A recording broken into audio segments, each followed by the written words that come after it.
What's up, what's up, what's up? It's your boy Busy Ache, aka Busy Films. Yes, sir. Today we are going to be doing day one of Reading Live with Ache. Yes, this right now is a solo book club. And hold up, did I not forget to mention that type of financial freedom, financial literacy? Get it right. Because you might get left if you don't got no money or no funds. So today's book, one of my personal favorites, by Robert Kiyosaki himself, Rich Dad, Poor Dad. Give it up, give it up, give it up, give it up. Yes sir, yes sir, yes sir. This book dissects into so many, and I mean so many, I don't even know how long I can explain. So many parts. It has so many brain function. So if you got the brains and the wisdom of how to use money the right way, you ain't gonna lose. Basically in this little caption, what the rich teach their kids about money that the poor and middle class do not. Now before I get to details about this book, I'm gonna give y'all a little preview, right?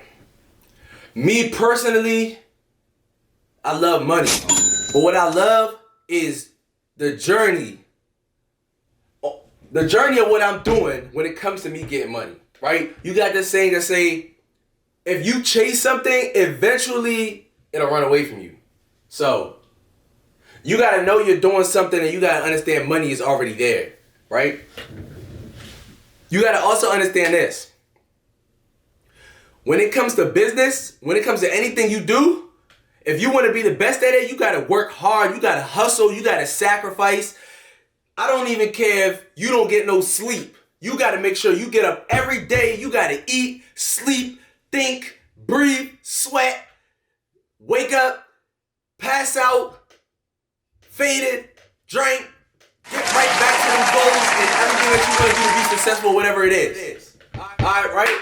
So, but one thing we all want to do is be financially stable. We want to be financially free.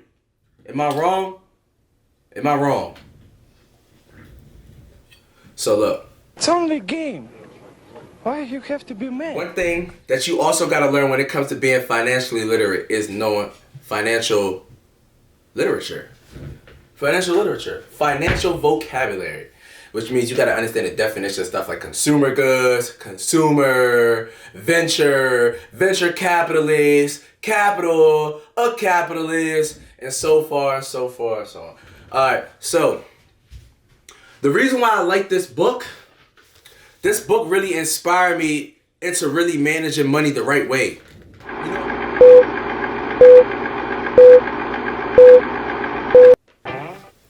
You start to do the normal thing the average person is doing with money. Now, we're not talking about no get-rich-quick schemes in this book. We're talking about generational wealth. First of all, congratulations, Mr. Krabs. Hello, I like money. What inspired you to build a second Krusty Krab right next door to the original? Money. Yes, I can't help the stresses, but generational wealth. Generational wealth is basically wealth that you're building, and it's building a foundation. It's being built on a foundation that's going to carry on and carry on and carry on and carry on and carry on and carry on all the way down generations through your new, you're breaking the cycle. If you're living in, if you're in a situation right now where you was born into your circumstances not being, that abundant, or, your family, you didn't grow up rich, you didn't grow up having it. You can break the cycle is what I'm telling you. What you have to do is gain the knowledge, read more, read in a lot of books. They don't have to be all financial books, but once you begin to start opening your mind and removing the clouds and everything that's there that's trying to overshade what you really are supposed to be creating, which is your own reality, not somebody else's reality, not his or hers or the dogs or whatever the is. You need to know that it all starts from you. You create your own reality. You create what you think is best for you. First chapter of this book is basically the introduction. And in the introduction, you had Rob and you had his friend Mike.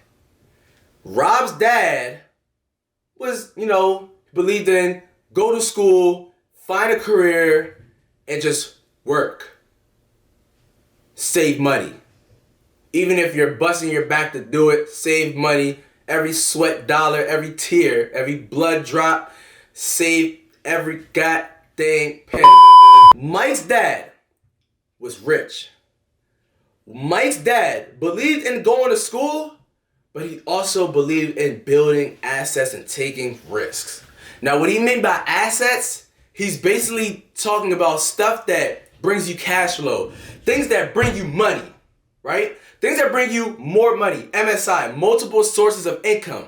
So, he picks who he wants to go with the rich dad or go with the poor dad.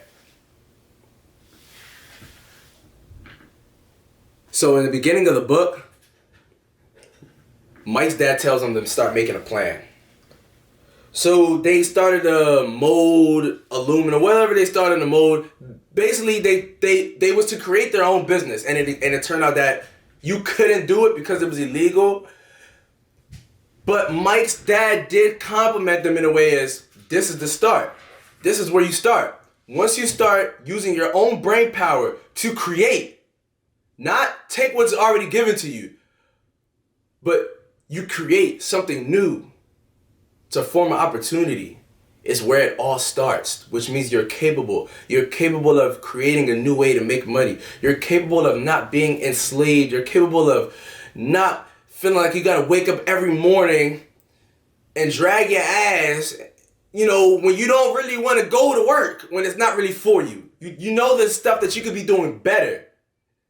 You could be really putting your time into your passion, stuff that you really want to be successful in, not another man's success. So part one, the chapter after the introduction was basically him talking about the rich don't work for money. They let money work for them. Now, what that means is you work for whatever it is to create abundance and wealth. But however, that also means with that money that you are working hard to attain, you are putting it in different baskets to create more funds, to create more wealth, to proliferate.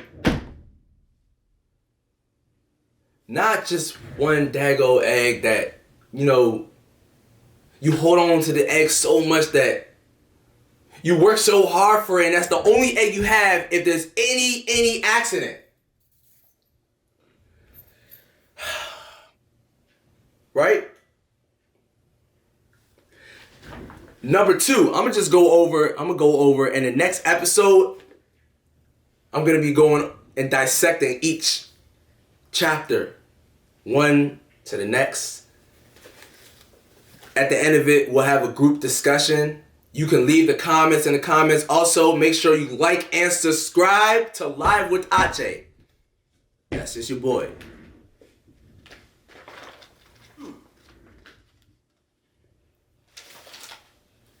Why teach financial literacy? It's not how much money you make. It's about how much money you keep. Now, we're going to stop right here. Because all it is, and I had a good talk with my good man this morning about the same topic. It's not about how much money you make. It's about how much money you can keep. How much money can you keep? Being able to manage your money is something that all of us have to learn how to do better in. It's too easy to make money. But how easy is it for you to keep money? Make it stay, make it maintain, create something on top of it, build. It's not going to be an easy journey. It is going to be a lot of forks in the road. But understand this. There's obstacles, and you have to learn how to overcome each obstacle.